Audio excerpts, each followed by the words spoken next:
Sa labanan ng tatlong grupo ay nagpakita din ng mga mamis para sumali sa laban habang sila Randolph ay makakalaban ng isa sa mga alagad ni Tarnak kung saan makakaharap din ito ni Suho na siyang nagpasuka sa kanya ng dugo at sa uli ay makikilala na natin ang totoong boss ng dungeon. Kaya naman simulan na natin ang chapter 26 up to chapter 28 at kung bago ka lamang sa aking channel ay mag-follow and subscribe ka na upang maging updated ka sa ating solo leveling manhwa review. Maraming salamat, let's go! Patuloy pa din ang pagpapalitan ng dalawang grupo ng kanilang mga pag-atake at nasabi ng isang hunter na nakipagtulungan ng Asura Guild kila Suho at sagot ng isa na kahit magtulong-tulong daw ang mga mahihina ay mahihina pa rin ang mga ito at mas lamang daw ang kanilang bilang sa kanilang mga kalaban. Subalit wika ni Suho na hindi pa niya nilalabas ang lahat ng kaya niyang gawin kung kaya't pinalabas niya ang mga shadow na gagamba kung saan sila ang mga bagong alagad ni Suho. Sa isip ni Hunter Ryu na malakas na ang physical power ng bida pero kaya din pala nitong magsamo ng maraming halimaw at dito ay nagsimula na umatake ang mga gagamba sa kalaban habang si Randolph ay kumilos na sa mga oras na to upang patayin sa isang tira lamang ang malaking gagamba. Masaya daw ang mga nangyayari dahil marami pa palang tinatago ang bida habang nasabi ni Beru na kahit tumina ang mga shadow sa original nilang lakas ay hindi niya akalain na matatalo lamang ito sa isang tira na siyang nahirapang talunin ni Suho. Kaya naman nasabi ni Suho na gamitin daw nila Gray ang kanilang band skill pero nasabi ni Esil na bakit hindi muna ang band skill nila ang una nilang gamitin, ngunit sagot ni Suho na medyo mahirap gamitin ang skill na hindi pa niya gamay sa tunay na laban. Kaya naman nalungkot si Esil dahil hindi nangyari ang kanyang gusto pero bigla itong nagulat dahil ubod ng daming mga halimaw ang nagpakita sa kanilang likuran. Maaari daw na nabulabog ang mga ito dahil sa ingay na kanilang nagawa at wika ni Esil na may mga halimaw din sa entrance habang sa isip ni Randolph na ngayon ay naiintindihan niya na ang tungkol sa hula dahil sa pagpapakita ng mga undead. Kung ang tinutukoy daw sa hula ay yung mga mamis na narito ngayon ay tiyak na nasa loob ng dungeon ang nilalang na nakakulong at ang utos daw sa kanya ng boss ay makuha nila ang dungeon na to dahil nais nitong makuha ang kapangyarihan na kayang bumuhay ng patay pero tumitindi daw ang laban sa lugar na to ngunit hindi naman maaari na sila ay umatras sa laban. Nagulat si Hunter Ryu sa sumunod na pangyayari sapagat utos ni Randolph na sumunod ang lahat sa kanya papasok ng dungeon at baliwalain ang kanilang kalaban. Utos ni Hunter Ryu na pigilan daw nila ang Scavenger Guild sa pagpasok ng dungeon subalit hindi ito madaling gawin dahil may mga halimaw silang dapat patayin. Ginagamit daw nila Randolph ang mga halimaw para sila ay maging busy at sagot ni Suho na kapag hindi sila gumawa ng paraan ay maaagaw sa kanila ang reward ng dungeon. Kaya naman tinawag siya ni Gray upang makipagsanib puwersa at sa pag-atake ng halimaw sa kanya ay agad niya itong iniwasan sabay inisa-isa niyang patayin ang lahat ng halimaw na nakaharang sa daanan. Sa pagpatay ni Suho sa mga halimaw ay nanlaki ang mata ni Hunter Ryu at nasabi ni Suho na tapusin na agad nila ang kanilang laban para makahabol sa grupo ng Scavenger Guild. Sa isip ni Hunter Ryu na hindi lamang pagsamo ng kaya ni Suho dahil kaya niya ding makipagsanib puwersa sa kanyang sabon habang si Esil ay nagmumukmuk pa rin dahil hindi man lang siya pakatulong ng malaki. Sumunod ay pinakita naman ang grupo nila Randolph kung saan napatay na nila ang mga halimaw sa loob at kanyang naisip na gusto niyang kalabanin si Suho pagkatapos niyang makuha ang kapangyarihan na kayang bumuhay dahil iba daw ang nakikita niya sa mga mata ni Suho. Tanong niya kung ito daw kaya ang silid ng boss at sa pagbukas nila ng pinto ay bumungad sa kanila ang isang halimaw na nakakadena. Mukha daw natutulog pa ang boss wika ng kanyang mga kasama at naisip muli ni Randolph na may mga kadena ang halimaw at ayon sa hula ay lalabas ang nilalang na may power ng kamatayan pagkatapos masira ang kanyang selyo. Nagsalita ang halimaw sa mga sandaling ito pero hindi naman ito maintindihan nila Randolph at habang siya ay nagsasalita ay sinira niya ang kadenang nakatali sa kanya. Sabay sabi naman ni Randolph na maganda ang lahat para sa laban. Sa pagkasira ng kadena ay pinangatake ito ng halimaw sa kanila at madaling napatay ang kanyang mga kasama pero si Randolph ay nagawang masangga ang atake sa kanya. Unti-unting lumalapit ang halimaw kay Randolph habang sa kanyang isip na madaling napatay ng halimaw ang mga matitigas na tank ng kanilang guild pero biglang tumayo ang halimaw sa kanyang harapan habang nakatayo ipataas ang kanyang mga kamay. Sinasabi daw ba ng halimaw na siya ay umatake kung kaya't siya ay nainis dahil minamalit siya ng lahat. Kaya naman ginamit niya ang kanyang skill na giant armor sa may inatake niya ng bigay todo ang kanyang kalaban. Hindi na tinag ang halimaw sa mga sandaling ito, samantalang sa isip ni Randolph na hindi man lang niya napaganaw ang halimaw sa kanyang buong lakas na pag-atake at muling nagsalita ang halimaw na hindi maintindihan habang si Randolph ay humingi ng tawad sa kanyang master dahil hindi niya ito hinintay at sa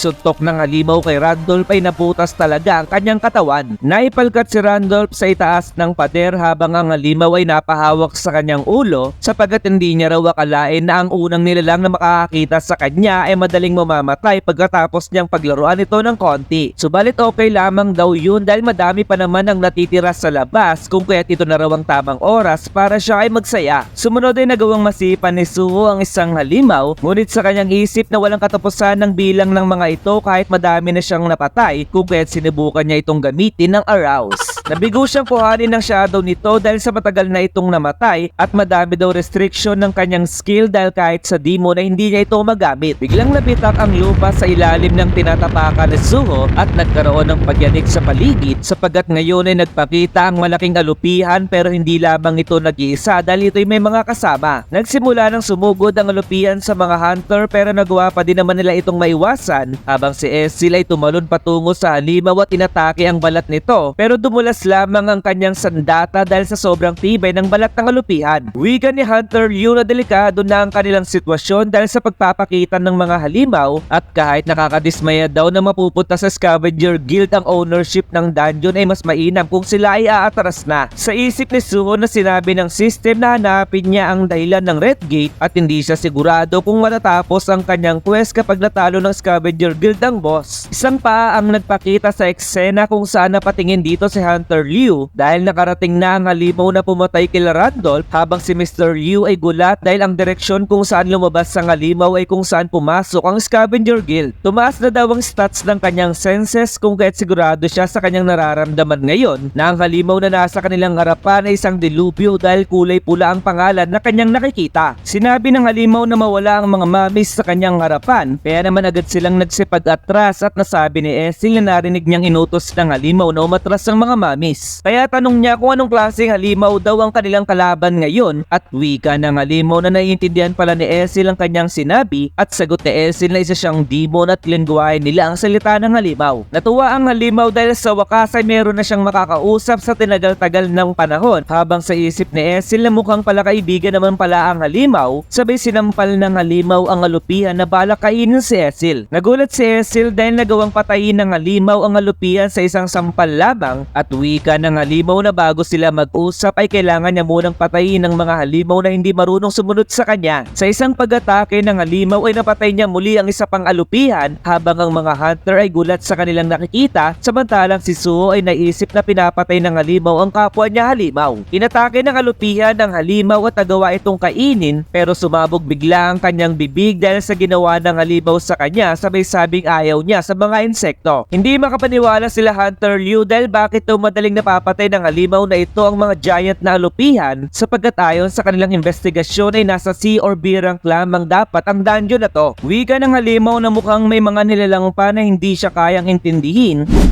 pwede na din daw silang mamatay ngayon habang si Mr. Liu ay binabalak na sanggahin ang atake ng halimaw pero sinuntok ni Suho ang halimaw para ito'y mapigilan. Anong klaseng pamantayan daw meron ng halimaw dahil papatay ito agad dahil lamang sa hindi siya maintindihan at sagot ng halimaw na meron daw palang tao ang kayang intindihin ang kanyang salita. Sa pag-atake niya kay Suho ay sinabi niyang wala siyang pakialam sa prinsipyo at sa mga sandaling ito ay napasukan ng dugo ang bida sa pagtama niya sa pader habang si Ezreal ay napayaw sa nangyari kay Suho. Wiga ni Ezreal na sino daw ang halimaw para atakihin ang Young Monarch at sagot ng halimaw na bilang paghingi niya ng tawad ay hindi niya ito papatayin at kung isang demon daw ito ay tiyak na masasagot daw ni Ezreal ang kanyang katanungan. Ano daw ang nangyari sa digmaan sa pagitan ng mga Monarch at kung natapos na daw ito ay sino ang nanalo sa laban habang sa isip ni Ezreal na paano nalaman ng halimaw ang tungkol sa digmaan. Utos ng halimaw na sumagot daw si Ezreal sa kanyang tanong at kung wala naman daw itong balak sumagot ay katulad lamang ito ng mga halimaw na hindi kayang umintindi kahit isa pa siyang demon. Kung ganun daw pala ay kailangan na ding mamatay ni Ezreal habang si Suho ay ginamit ang kanyang status recovery at nasabing buti na lamang ay hindi niya agad ginamit ang reward sa daily quest. At kung gusto daw malaman ng halimaw ang tungkol sa digmaan ng mga monarch ay may alam siya tungkol dito. Narinig daw niya na ang lahat ng monarch ay namatay sa kamay ng Shadow Monarch at sagot ng halimaw na totoo daw ba ang sinabi ni Suho dahil habang siya daw ay nakakulong ay tapos na pala ang digmaan. Maaari daw na subordinate ng isang monarch ang halimaw na ito at base daw sa itsura nito na mukhang buhaya ng Pilipinas ay pwedeng isa itong S-rank hunter sa pagkupit ng pondo at madali lamang sila nitong mapapatay. Kung napatay na daw pala ang lahat ng monarch ay ibig sabihin lamang na napatay na din ang monarch ng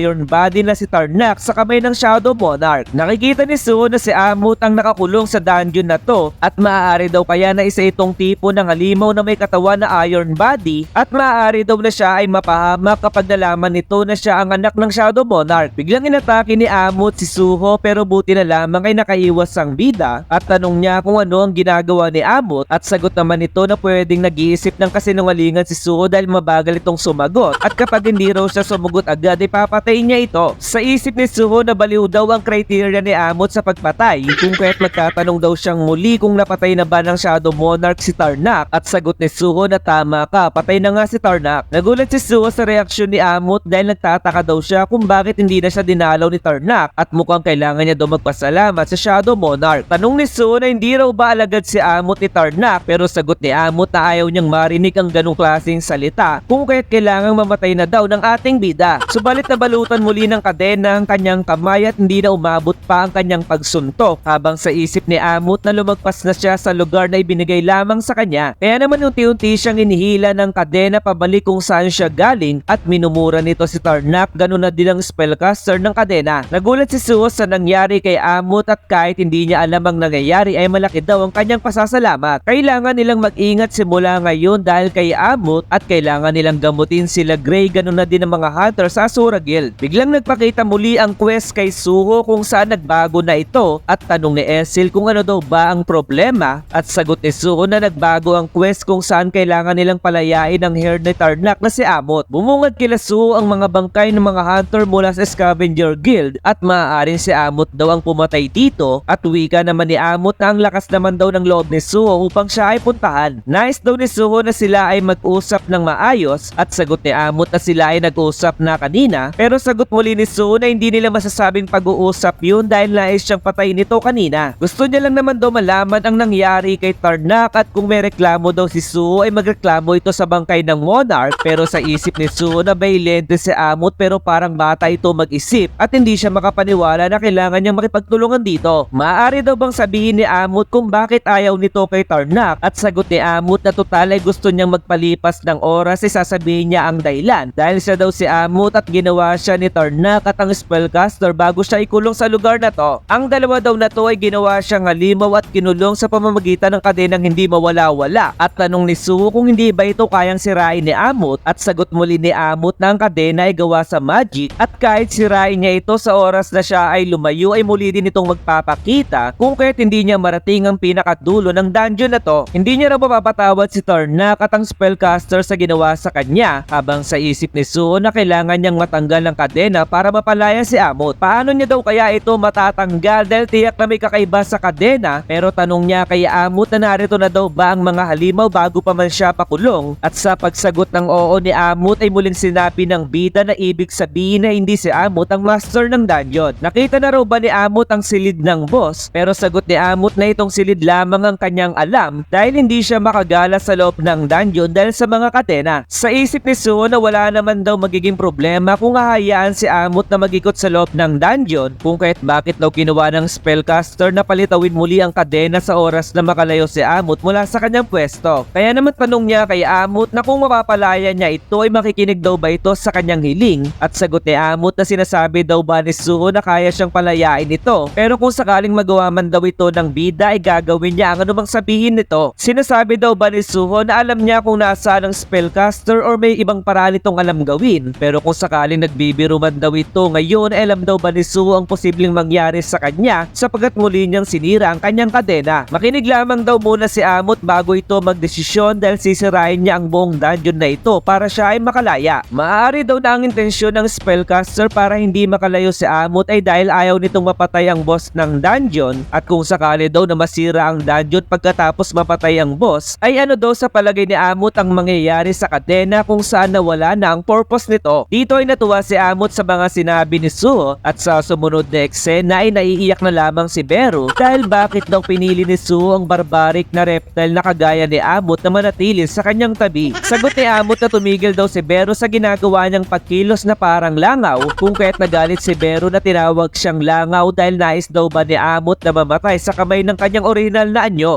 Wika ni Amut na sino daw ang mag-aakala na si Suho ang anak ng Shadow Monarch at ito na raw ang pinakamalayo na pwede niyang puntahan at ilang minuto na din ang lumipas simula nang si Suho ay pumunta sa boss ng dungeon. Kung sakaling mabigo daw ang bida sa pagpatay sa boss ng dungeon ay ibig sabihin labang na siya ay nabigo at kung sakaling masira ang dungeon at hindi matanggal ang kadena ay isa din itong pagkabigo pero sa hindi malamang dahilan ay nararamdaman niya ang conviction ni Suho sa kanyang mga sinabi. Naalala ni Amut ang sinabi ni Tarnak noon na ang physical strength ang siyang totoong lakas at dito siya galing pero mukhang kahit ang nilalang na mas mahina sa kanila ay maaaring maging malaki at kung si Suho daw ang gagawa ay nararamdaman niya na kaya siyang palayain ito. Sumunod ay pinakitang nagawa ni Suho na masuntok sa baba ang malaking halimaw kung saan nagawa niyang maputol ang ulo nito. Kasama niya ngayon si Esil sa pagsalakay sa boss at ngayon ang boss na lamang ng dungeon ang natitirang kalaban kung saan siya pala ang warden sa loob nito na may pangalang Shika.